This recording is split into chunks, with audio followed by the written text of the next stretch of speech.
Antes então, né?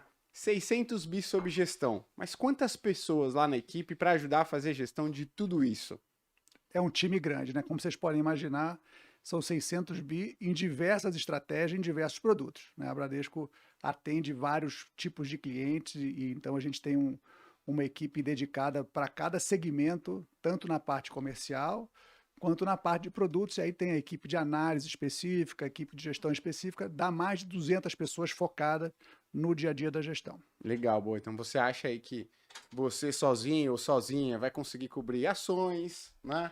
Vai conseguir cobrir renda fixa, pô, investimentos internacionais, fundos imobiliários na melhor maneira possível. Poxa, tem uma equipe de 200 pessoas praticamente olhando para cada uma das classes de ativos. Vocês fazem gestão de tudo lá, né? Fazemos bastante. O que a gente não faz aqui, a gente acaba fazendo parceria com algum outro tipo de gestor internacional ou mesmo aqui dentro do Brasil.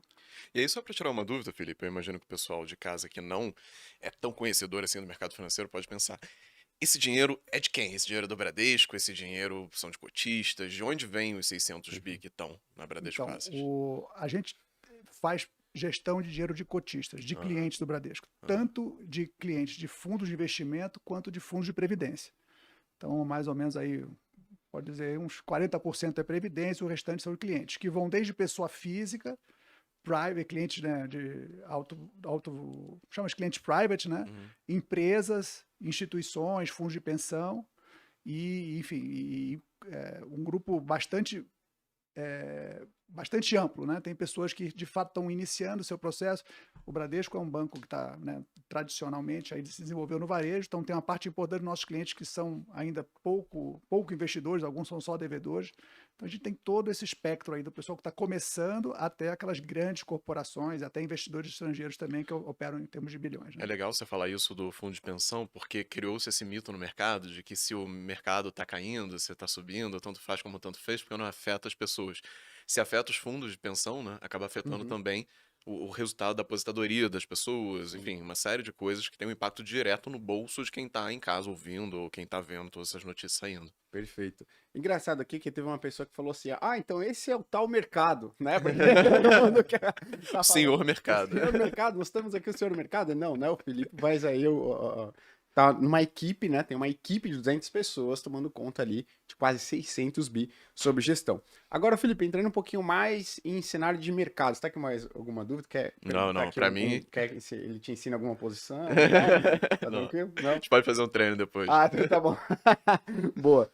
Agora deixa eu te perguntar, Felipe. Hoje, né, quando vocês fazem gestão de várias classes de ativos, né? Quando você olha para a perspectiva da economia brasileira, quando você, os economistas, a equipe de economia que vocês têm lá, olham para a perspectiva da economia brasileira, vocês olham, poxa, ela com um cenário, uma visão mais otimista ou uma visão mais pessimista? Porque a gente costuma ver muito gestores, né, tomando de fato deixando bem escancarado, assim, olha, a gente está mais pessimista com ações, a gente está mais otimista com Tesouro Selic, CDI, então a gente está mais defensivo na posição. Hoje, tem um cenário assim mais geral que vocês do Bradesco enxergam assim para o mercado brasileiro? Guilherme, o cenário está difícil, mas acho que é importante dividir como que a gente pensa lá. A gente sempre tenta contextualizar o Brasil e o mercado brasileiro num ambiente global. Então, o Brasil hoje, os ativos, menos de 2% dos ativos financeiros globais. Então, assim, é importante saber o que está acontecendo no mundo, né? O vento lá é muito importante para o que vai ventar aqui. Então, dito isso, hoje a visão central é que as coisas no mundo estão melhores. A gente passou por uma situação de pandemia super agressiva, depois uma inflação muito grande, depois a maior intensidade de taxa de juros subindo, causando, né, uma grande reversão de preços de ativos de forma, né, provavelmente histórica, não vimos tantos ativos caindo assim. Então, o mundo sofreu demais. Acho que 2022 é um ano que vai ficar na história de grande sofrimento. Quando a gente olha para frente no mundo, a gente vê a inflação ficando sob controle, e, portanto, os bancos centrais já com a expectativa de poder cair os juros, até eventualmente até para contrabalancear uma recessão, um desaquecimento econômico que vem pela frente. Então, o ambiente global é um ambiente favorável. E agora, com a China, que é um grande parceiro do Brasil, reabrindo, né, depois de todas aquelas. Manteve aquele lockdown de Covid Uhum. por um tempo absurdo, e agora reabrindo e o número de casos caindo lá, então a situação de Covid parece ficando para trás. Então, a gente está vivendo um ambiente aí que, aparentemente, para mercado emergente, é muito positivo. Isso tem um peso grande para a gente. Aí a gente olha para o Brasil. O Brasil saiu da pandemia com uma situação complexa, também com inflação, também com gasto fiscal muito grande, né, com dívida crescendo muito, o juro está super elevado, a gente está no processo de queda de inflação, entrou um novo governo e a expectativa é que o novo governo vai seguir o que o pessoal chama de pragmatismo, que é, né, vamos dizer assim, é criar uma harmonia entre a política fiscal, quanto que gasta, quanto que arrecada, com a política monetária, onde a taxa de juros está a inflação. Então, existe, acho que, uma expectativa que essa harmonia vai ser atingida, mas, por enquanto, o discurso está um pouco político, está ainda formação de governo, não tivemos grandes atitudes ainda, e o mercado começou a ficar um pouquinho preocupado com alguns discursos. Então, a gente acha assim, olha, a gente continua acreditando que o pragmatismo vai prevalecer, porque é benéfico para o governo e para a população e para o tal mercado, que essa harmonia prevaleça com algum, óbvio, tem sempre um viés de um determinado governo, que a população quer um grau de assistência social maior ou menor, mas acho que tem um certo pragmatismo deve prevalecer. Em sendo assim, a gente junta o ambiente internacional e essa perspectiva que as coisas podem entrar nos eixos aqui do ponto de vista da questão econômica, eu acho que a gente pode ter um ambiente positivo para o Brasil. Legal. Agora, depende de nós, políticos, governo, e como é que a gente vai reagir. Então, tem uma dúvida. Eu acho que hoje o momento do mercado é de apreensão. Muita dúvida, porque os discursos, vamos dizer assim, não as atitudes, os discursos não foram tão legais no início.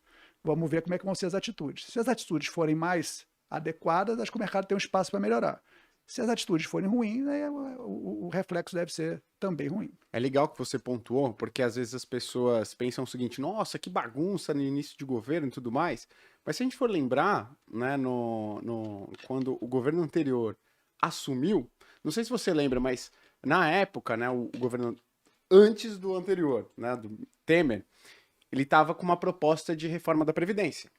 E aí qual que era a discussão? Pô, quando o governo do Bolsonaro assumiu, ele tem que pegar essa reforma da Previdência e tocar, porque se ele quiser criar uma do novo, do zero, não vai conseguir, porque vai enfrentar muita resistência no Congresso e tudo mais. E aí o mercado piorou bastante quando o governo anterior decidiu bancar uma nova reforma da Previdência, né? Então todo aquele burburinho, uma série de, poxa, não, o mercado também piorando, porque agora não vai, agora não dá certo, né? E efetivamente depois a reforma da Previdência, ela continuou andando. Então é importante o que você frisou, que nesse início é mais barulho, mais discurso do que efetivamente medidas, né, a serem adotadas. Então quem assiste a gente aqui, não é mais pessoa física, tem que entender um pouco. Pô, uma pessoa que representa aqui uma instituição que tem 600 bi sob gestão.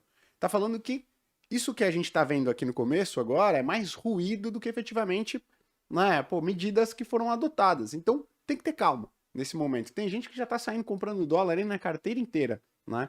Então tem que ter calma aí para tocar isso daqui, tá?